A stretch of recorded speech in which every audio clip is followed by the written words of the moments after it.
Mayor, Vice Mayor, sorry. Vice Mayor, nagisan daw po kayo ng Granada habang bumabiyahe kayo kasama niyo yung pamilya sa sasakyan. Ano po nangyari, sir?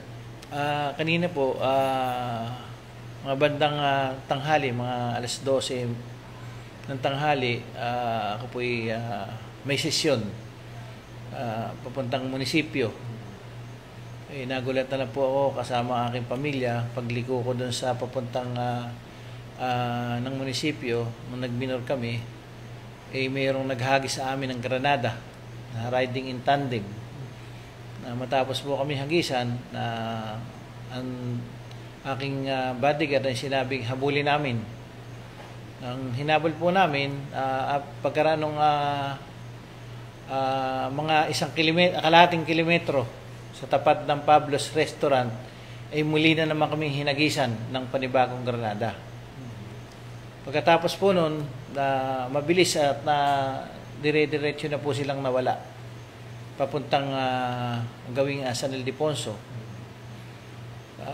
Nalulungkot po ako dahil pumunta po ako sa aking opisina, tumawag ako sa pulis at pinaalam ko.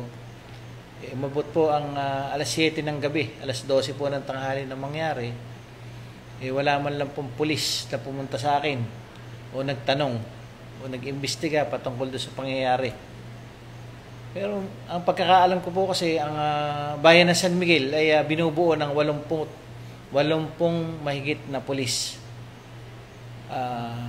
Partikular ang aming hepe. Kaya po ako'y nalulungkot dahil ako po'y may hinahanap po ako na hindi nakita do sa aming chief of police do sa nakaraang pagtatangka kanina sa aking buhay. Yung kanina po, naka-convoy po ba kayo? Paano ba ang sistema ng pagsakay niyo sa sasakyan, sir? Convoy o kami, may kasama akong convoy sa likod. Ilan sasakyan po? Dalawang sasakyan o kami. Yung paghagis po ng riding in tandem ng Granada, diretso ba sa sinasakyan nyo? Paano ba nangyari, sir? Ayon sa nakita ko sa CCTV, pero yung pangyayari sa amin, mula pala doon sa aking barangay, kasunod ko na. Yung riding in tandem. Kasi mula doon sa sinundan kasi namin yung mga CCTV tinignan namin, ay mula sa barangay kung pinagmulan kasunod na namin. Hanggang sa dumating yung pagkakataon na pagliliko kami ng munisipyo, mabagal na yung sasakyan, doon na siya nagtangka na kami hagisan ng granada. Ang target po ng paghagis ng granada, yung mismo sinasakyan nyo? Yung mismo sinasakyan ko. At kitang-kita ng aking mga anak. Yung nasa loob po, ilan po tayong tao doon? 3 anak ko, saka yung 2 security ko, saka yung driver ko. Paghagis ko, paano nangyari sa granada? Pumalabag ho, tapos yung motor kasi, tumama yung manibela niya, medyo na-outbalance siya. Na-outbalance siya. Kaya siguro, yung kanilang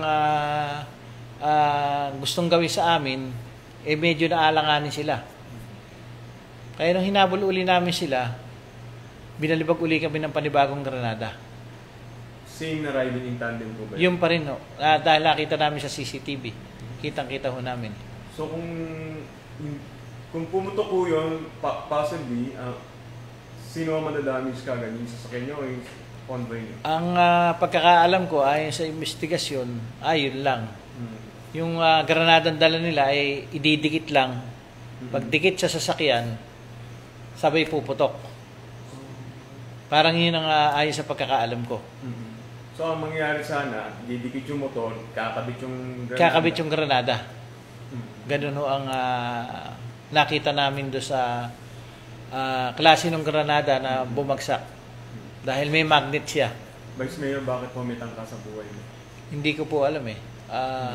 Wala po ako alam dahil nung 2012 po, napagtangka na rin ang aking buhay. Inambos po kami na kinamatay nung 2 kong kasama. Ngayon po nalulungkot ako dahil hindi ko po alam kung ito ba usaping politikal o may mga taong naiinggit sa akin, pero wala naman po akong alam na pangyayari na mga tao nagagawa at magtatangka sa aking buhay. Mga nakarang araw po ba merong huwag nakakalitan or merong nagalit sa isang polisiya? Ano mo ba? Wala po akong pagkakaalam eh. Ako po, ang region po ay may order sa akin na bigyan ako ng dalawang nakadetail na pulis sa akin. Meron po akong pulis, kaya lang po nalulungkot po ako dahil a week before po na mangyari ito, ang aming pong chief of police ay tinanggalan po ako ng pulis. Yung isang pulis ko po, tinanggal niya. Sa hindi ko po malamang dahilan. Wala namang utos si Napolcom, DILG. Wala po akong pagkakaalam. Kaya nga sabi ko sa aming punong bayan, Mayor, ako'y nalulungkot. Bakit naman po ako'y tinanggalan ng pulis? Nang wala naman akong alam na dahilan para ako'y tanggalan. At yung mga tao, maayos naman yung pakikitungo sa akin, maayos yung pagsasama namin. Kaya yun po yung isang kinalulungkot ko na ngayon naman po, ito na yung kasunod.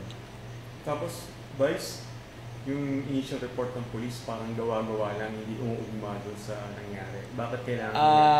Nakita ko po ang kopya ng initial report na pinorward ng aming chief of police sa provincial at sa region. Wala pong tinukoy na pangalan na pagkakilanlan kung sino yung initsahan ng granada at pinagtangka ng buhay. Na kinalulungkot ko po at sinabi ko nga sa aming mahal na po ng bayan, Mayor, ako nalulungkot. Bakit po siya ay nag-forward ng initial report na wala man lang binanggit na pangalan kung sino yung tao na pinagtangka ng buhay. Ako naman po halal ng bayan. Pinagtiwalaan po ako sa pangatlong termino ng mamamayan ng bayan ng San Miguel na makapamunong Vice Mayor. Ngunit ang report po ng aming Chief of Police ay nakalulungkot. Hindi po ba niya ako kilala kung sino ako? Bakit po ganyan ang ginawa niya sa akin? So, maaaring yung initial report niya ay gawa-gawa. Na-imbestigahan po ba kayo, sir? Ako hindi ako na-imbestigahan eh. Alas 12 nangyari, alas 7 hanggang ngayong gabi, ala pang investigasyon nangyari sa akin. Pero sila nagpunta ron sa pinangyarihan. Yung ilan nating kapulisan. Yung initial report po ba tumutugma ako sa nangyari sa inyo? Ala akong pakitang pagtugma eh. Mababasa naman ng ating regional director at provincial director namin. Yung ginawa ng report ng aming chief of police na nakalulungkot po. Parang hindi niya kilala kung sinong, wala siya kilalang tao, walang tinukoy na tao. May tinatago po ba sila o paano? Kailangan po bang mag-report ka sa ating regional director o provincial director na walang babangkitin kung sino man tao yung na ginawa ng hindi maganda? Hindi lang po ang kinalulungkot ko sa aming chief of police, bakit po ganun? Tamang initial report pero hindi po ba niya kilala kung sino yung tao na ginawa ng hindi tama. At malinaw naman po sa kanila, nakita po nila yung pangyayari na may mga CCTV cameras. Kaya po ako'y nalulungkot dahil halal po ako ng mamamayan ng bayan ng San Miguel at pinagtiwalaan po akong mamuno sa aking huling termino ng panunungkulan dito sa mahal na bayan po ng San Miguel. So, masyadong maaga ko ang politika sa lugar? Hindi ko po masasabing usapin political. Basta ang nangyari lang po, mayroong pulis na nakadetail sa akin, tinanggal po ng walang dahilan yung isa. Yung pong isa, ako'y personal na sumulat sa kanya at lumiham, kunin na rin ang aming hepe. Dahil hindi ko alam, baka mamaya may ginagawang masama yung mga kapulisan na kasama ko, kaya ginawa nila ng pagkakataon na matanggal sa akin. Pero kinalulungkot ko po, ang region po ang may sulat dito sa aming